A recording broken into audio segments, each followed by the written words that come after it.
Good morning, girls.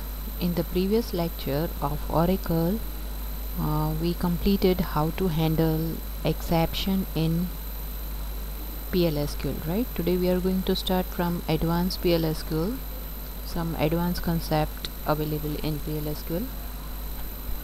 In this topic, we are going to learn about the procedure. Procedure is a subprogram, or we can say that it is a program unit or module that perform a particular task. As we have already discussed about the anonymous block in previous session, right? Anonymous block means the block which has no name. Here now we are going to create a PLSQL block with a name. These programs are combined to form a larger programs. This is basically called the modular design. A subprogram can be invoked by another subprogram or a program which is called the calling program. A subprogram can be created at the schema level, inside a package, or inside a PLSQL block. At the schema level, subprograms is called a stand-alone subprogram.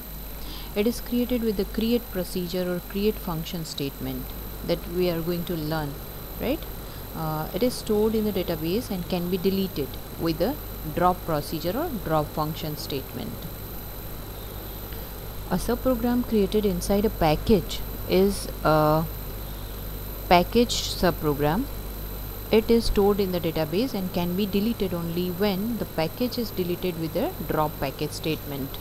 We'll discuss package in the chapter PLSQL packages. Okay.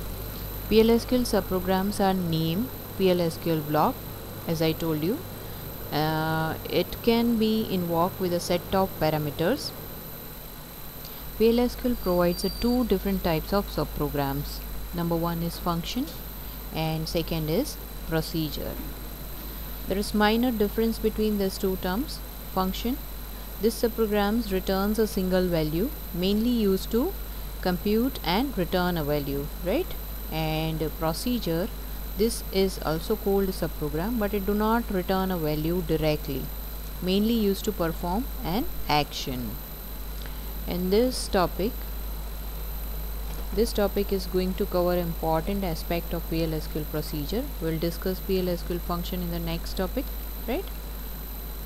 Parts of a PLSQL subprogram. Let us see.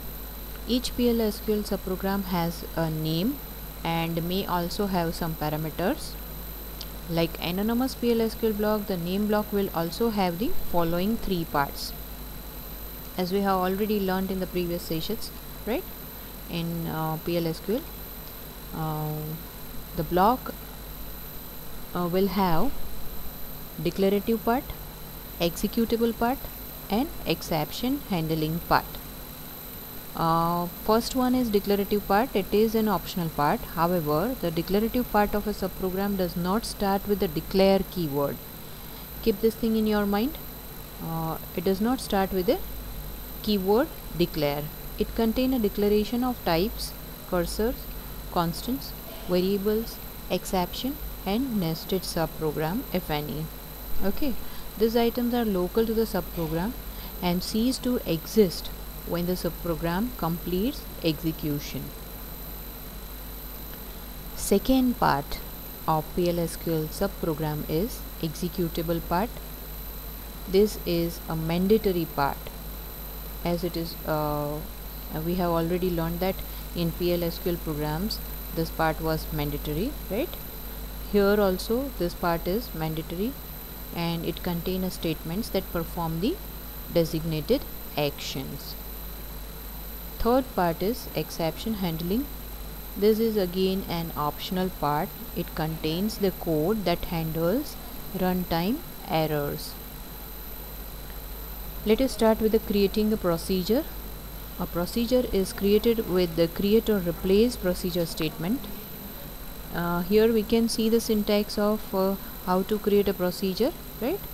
Let us begin. Here the syntax is shown: create or replace procedure, and then you have to specify the name of this procedure, right? whatever written in a square bracket, that part is optional. Okay, as you can see, or replace is an optional part. Similarly, parameter name, in out or in out parameter types, this part is also optional. Is or as, you can write either of the word, either is or as.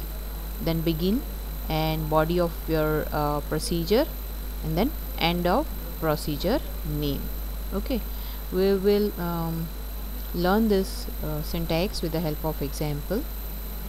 Before we learn through an example, let us see what is the meaning of these parameters. Here, procedure name specify the name of your procedure that you want to create. Okay, or replace option allows the modification of an existing procedure. Suppose your procedure is already exist, and if you want to do some changes in that existing procedure, you can do it with the help of or replace keywords. The optional parameter list contains name, mode and type of the parameter. Here, in represents the value that will be passed from the outside, or we can say the value that will be passed from the keyboard, and out represent the parameter that will be used to return a value outside the procedure. We can say that from the calling procedure program we can get some value over there. Next is procedure body. It contains the executable part. The next is as or is keyword. This keyword is used instead of the is keyword for creating a standalone procedure. Okay, let us try to understand the syntax with the help of example. Example number 47. Here you can see one simple procedure that displays the string hello world on the screen when you execute this code. Okay, so let us begin. Create or replace procedure. These are the keywords. The name of procedure is greetings. See, this is the simple most example. Then here we will write as and begin. Again, these two are keywords. Begin block will cover the executable part. Here you can see dbms output.put line. We want to just print this line on the screen, and end of the begin section, and for the execution we will do the slash. Okay, as I have told you that declaration section is optional, as well as exception section in our sub program is also optional. So here we are taking only the mandatory part. Let us execute this code.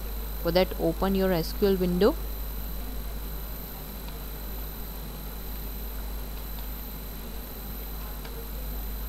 Never forget to set the environment variable server output, right? Set, let me write in capital letters, set server output on.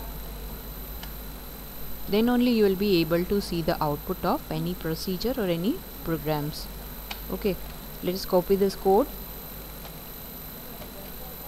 and switch to SQL window, paste it over here.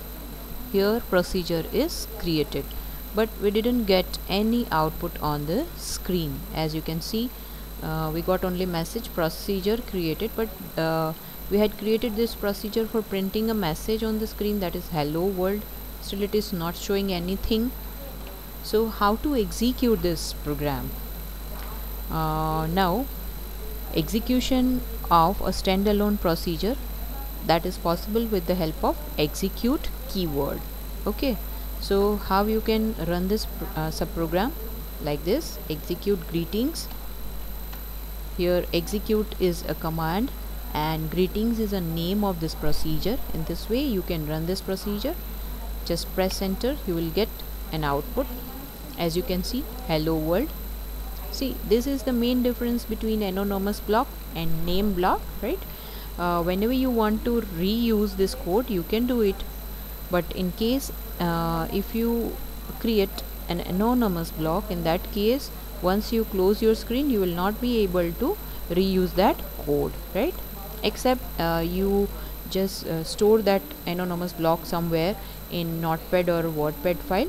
Okay, but here we can store this procedure in database. That is the main advantage.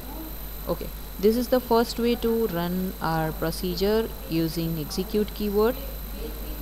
The another way is you can create a PL/SQL block for calling this procedure. Here you can see begin, then you can call greetings, right? And some more code you can add from this procedure. Let us run this program. Now you will get two output, right? Hello world from the procedure greetings and my world. This line is printed through the PL/SQL block, right, which we had created for running this subprogram. Okay, so these are the two ways to run our subprogram available in PL/SQL block. Now, how you can delete a standalone procedure? It is very easy to drop this procedure, as you can drop a table through PL/SQL command. In the similar way, you can drop the procedure also. Here you can see drop procedure and the name of procedure name. This is a syntax if you want to delete any procedure. Let us drop the procedure greetings. For that, switch to SQL window, drop procedure, the name of procedure you have to specify over here, and then just press enter. You will get a message, procedure dropped. Now, what is parameter modes in PL/SQL subprograms? The following table lists out the parameter modes in PL/SQL subprograms. First one is in. An in parameter let you pass a value to the subprogram through the keyboard. It is a read-only parameter. Inside the program, an in parameter acts like a constant. You cannot change or you cannot vary the value of in parameter, right? It cannot be assigned a value. You can pass a constant, literal, initialize variable or expression as an in parameter from the calling program. You can also initialize it to default value. However, in that case it is omitted from the subprogram call. It is the default mode of parameter passing. Parameters are passed by reference. As all of you know that the meaning of what is passed by reference and passed by value, right? You have already learned in your C programming language. So here I am not covering that part. Second parameter is out parameter. An out parameter returns a value to the calling program. Inside the subprogram, an out parameter acts like a variable. You can change its value exactly opposite to in parameter, right? And reference the value after assigning it. The actual parameter must be variable and it is passed by value. The third type of parameter is in-out parameter. And an in-out parameter passes an initial value to the subprogram and returns an updated value to the caller program. It can be assigned a value and the value can be read. The actual parameter corresponding to an in-out formal parameter must be variable, not a constant or an expression. Keep this thing in your mind that in-out formal parameter must be a variable, not a constant or expression. Okay, formal parameter must be assigned a value. Actual parameter is passed by value. Let us try to understand these parameters with the help of example. Here, create a procedure to print a number passed as a parameter. Here we will use in parameter mode, or we can say in mode instead of in parameter mode, right? Create or replace procedure as we have done in our previous example. Greetings is a name of procedure. right? In previous example, here the name of procedure is print num, and it has a one in mode parameter, x in number. You can either use is or as keyword followed by begin keyword. Now whatever you want to execute in this procedure, you can write over here, I mean between the keywords begin and end. Here we just want to print the value of x, nothing else. So we are printing a message, value of x is, and then concat the value of x. Let us execute this procedure. It is very easy.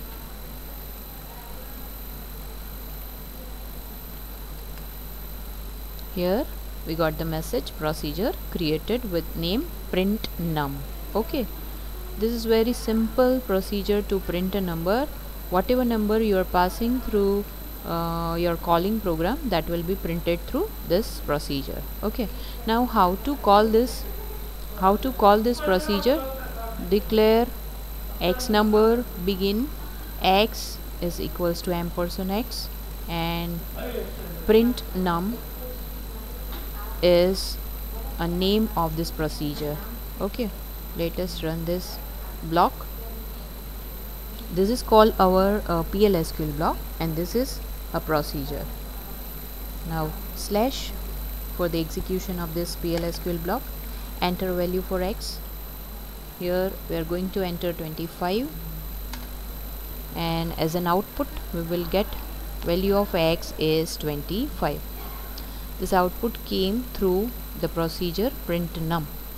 Okay, and finally we got the message PLSQL procedure successfully completed. One more example is given. This program finds the minimum of two values, a little bit advanced than example number 48.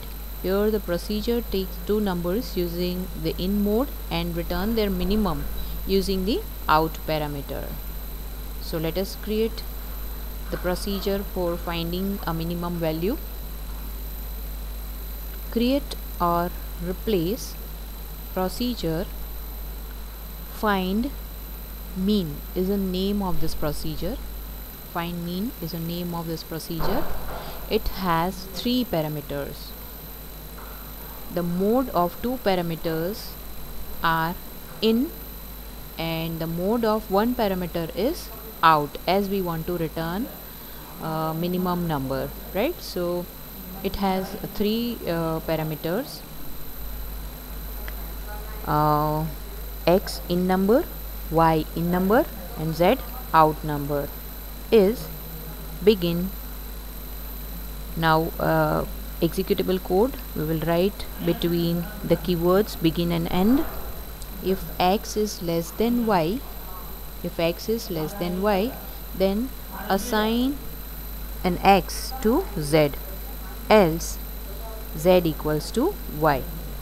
If x is less than y, this procedure we are going to find a minimum number. So here you can understand the comparison. X is less than y, then z equals to x, else z equals to y. End of if condition, end of this begin block. Okay, let us create this procedure.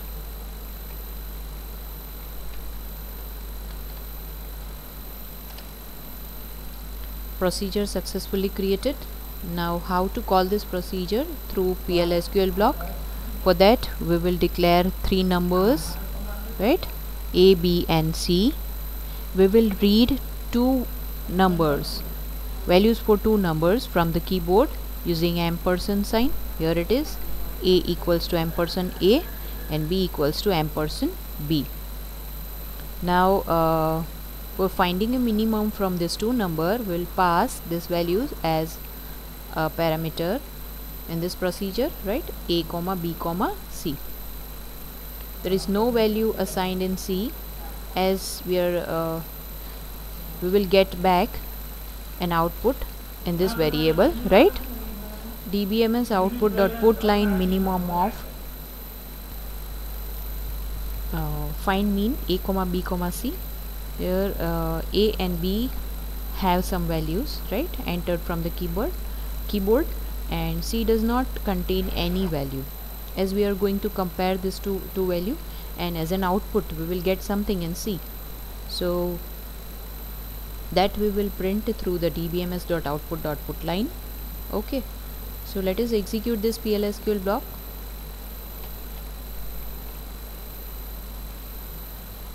Enter a value for a. Value of a is 12. Enter a value for b, 34, and here minimum of 23 and 45 is 12. Okay, let us apply the same PLSQL block one more time.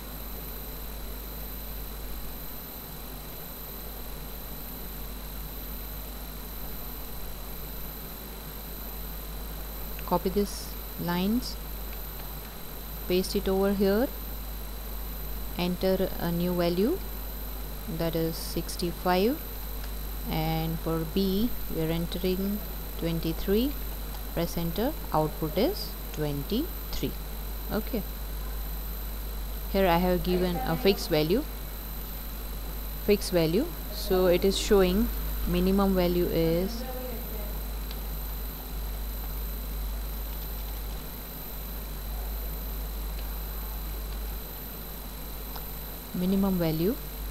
right. See the output here, it is printing 23, 45. It was my mistake in printing this message, right.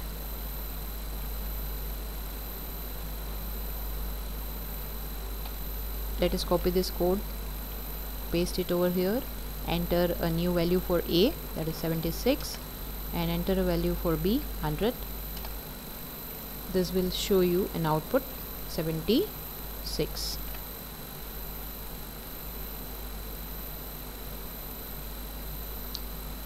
In and out mode example number 50, this procedure computes the square of value of passed value through the keyboard. This example shows how we can use the same parameter to accept a value and then return another result, right. Here we will not take any other variable for returning a value to the calling program. Create or replace procedure square num. The name of procedure is square num. As you can see, the x variable is declared as in and out parameter, right. Both mode together, x in and out, these two words are not separated by comma. Now is a keyword. Begin section start. Here we will find a square of a number which is available here, right. X is equals to x into x. End of the begin section. Copy this code, switch to SQL window and execute this procedure. Now for calling this procedure, we have to create one PLSQL block. As you can see, the PLSQL block is already done for you. Declare a is a variable of type number. Begin section start with the keyword begin. A equals to ampersand a. As all of you know that with the help of ampersand sign we can read a number, we can read a value for a number through the keyboard, right. Then square num. Square num is a name of this procedure, right, that we want to call over here, and we'll pass a as a parameter, square num a.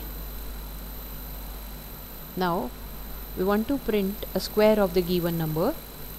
For that I will write dbms output dot put line square of a given number, and here we will use pipe sign for concatenating the string, right?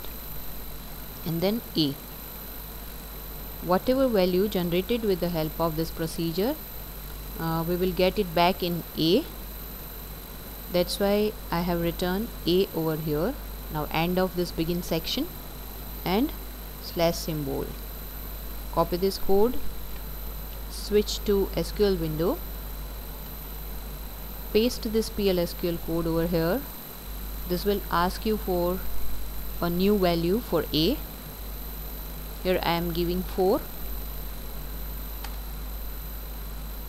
Press enter, and here you can see the message square of given number is 16.